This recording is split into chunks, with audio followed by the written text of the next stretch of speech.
There's so many off-plan projects ongoing here in Dubai. However, here in downtown, there is a sheer lack of developments. This is due to limited plot availability with only a few projects left to launch in this location. In this video, we're going to have a look at the most recent launch here in downtown, that is Binghatti's Skyblade. So this is Binghatti's first development here in downtown, as the majority of the community is built by Emaar. However, let's have a look at the details and see if this is worth it for an investor or even an end user. So if you don't know much about developers here in Dubai, Binghatti is definitely one of the largest.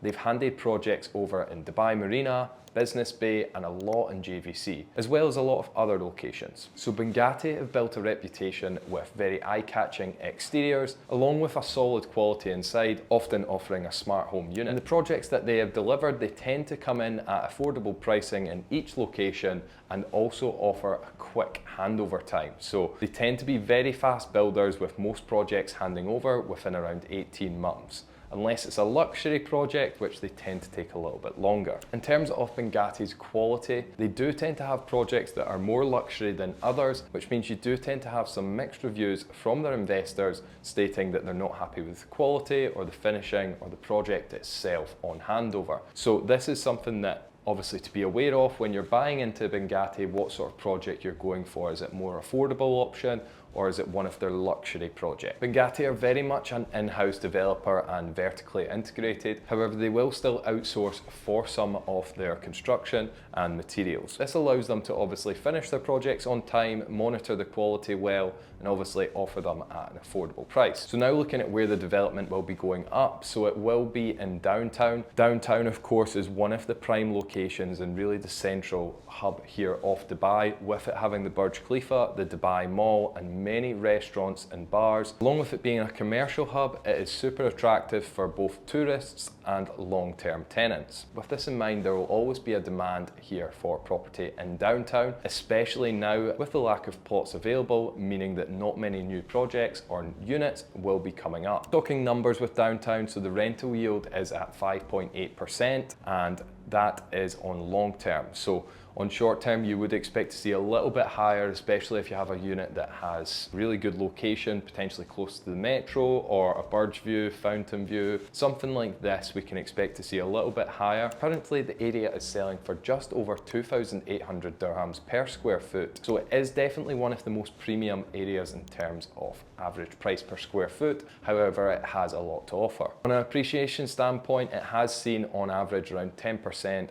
for the last 4 years. So you can expect around 5 to 10% for the following year. So if you have bought in downtown before, you will understand that it's very important to consider the plot that the project will be built on. This is due to the understanding of what's going to be around you, and also if your view is going to be blocked and what view you will actually have. When we say the view will be blocked, this is due to the possibility that another building possibly will ruin your view of the Burj, or the fountains, or potentially just the community itself. So the plot itself is actually sitting on Al Tahani Street and Burj Khalifa Boulevard. It's a corner plot, and it sits directly behind Vida, that sits on the boulevard, and next to Rove by Emaar. Directly across the road, you will have Zanzibar in Old Town, and you'll also have the mosque. The tower will definitely be highly visible in the community. As you can see here, it's going to be G plus 3 podium levels plus 61 floors. So it will be definitely one of the highest buildings in downtown. However, there is many tall buildings here, and just a few plots along. You will have 25 hours by Heimat, which will be taller than Skyblade. In terms of accessibility, so you are in a really good location in terms of the roads, as you can turn left onto the boulevard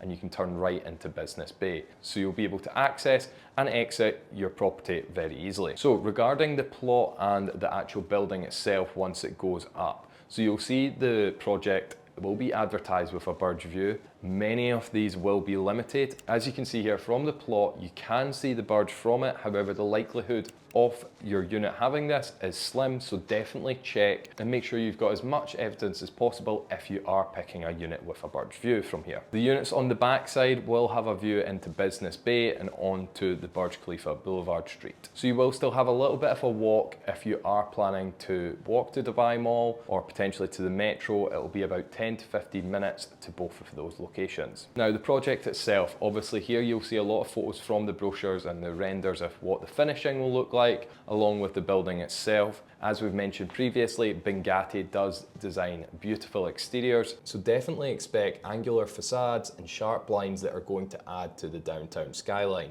So this is definitely planned to be one of Binghatti's luxury launches, which they are doing other ones at the moment, so it's not as if this is unfamiliar for them. They currently have Jacob & Co, and they also have Bugatti as well, which are more branded residences. This isn't branded, however, it's definitely planned to be a luxury development. So now looking at the part that's most important when making an investment, of course, the pricing and the units themselves. Binghatti are going to launch a few different types of apartments here, so you will have studios launching at 1.675 million. You'll have premium studios launching at 1.775 million, a one-bedroom royal suite which will launch at just over 3 million, so 3,050,000. You'll have a two-bedroom at 4.7 million, a two-bedroom Burj Royale suite at 9.5 million, three-bedroom Burj Royale at 14.5 million, and then you'll have two retail units that will both be launching from 20,655,000. So we don't have the exact sizing of all the units, etc. However, we do have a studio that is based off 377 square foot and a price of 1.675 million. This of course would be on a lower floor. However, this is selling at 4,400 dirhams per square foot. This is definitely one of the highest price per square foot that we will see in downtown. To give you an idea of what this compares to, the most recent address that we have in downtown is Address Opera. This launched in around 2023, and this is selling at the same price per square foot. That's of course the branded residence address by Emaar. It's sitting right on the front of the boulevard. The majority of the units have a perfect Burj view, and they're way closer to the mall and the metro. To give an idea of a non-branded residence, you have Burj Royale, that again has a perfect view of the Burj for units that face onto the front. And this handed over sort of late 2022, 2023. That is selling at 3,400 dirhams per square foot roughly at the moment. Of course, that is just a standard Emaar development in downtown and not branded, similar to how this Binghatti will be. Now going on to the payment plan. So the payment plan is set to be a 70-30 payment plan, so 70% during construction and 30% on handover. The project itself is set to hand over in Q4 of 2027. The fact that it's taking over 2 years to hand over for Binghatti is definitely a sign that they're going to put a lot into this and make sure it is of a luxury project. They'll definitely have to put a lot of work into the project to make it match up with the pricing. So what are the pros and the cons of the project then? First of all, you have the location being in downtown, which is a massive plus because there's limited availability in terms of plots. Of course, this is going to drive the demand for years to come, as there's only going to be so many units in downtown that people can get a hold of. A lot of the projects in downtown are a lot older, so it will definitely stand out as one of the nicest exterior buildings in downtown. So lastly, as we mentioned, there will always be a rental demand, and in downtown the occupancy rate is one of the highest across Dubai, so it will definitely perform and be able to get you those returns. The cons of this project is Binghatti hasn't handed over a luxury building to this level to date, okay? So it's definitely a little bit more of a gamble or taking a step into an unknown. They've not quite got the track record of other luxury developers like Omniat, Emaar, Miras, that have delivered many luxury projects in the past. Next up, downtown entry points are high as it is, and this is around 1,600 dirhams higher than the average here in downtown. It's more than 50% more than the average. So it's a crazy high price point. Next up would be service charges. This is something to be considered as well. In luxury buildings, they do tend to be a little bit higher, so keep this in mind as we've not got this confirmed yet. So to conclude, is Binghatti Skyblade worth investing in? So as an investor, I would definitely be looking at what's already in the market, as there is a lot of luxury developments here in downtown that are going to be at a cheaper price per square foot,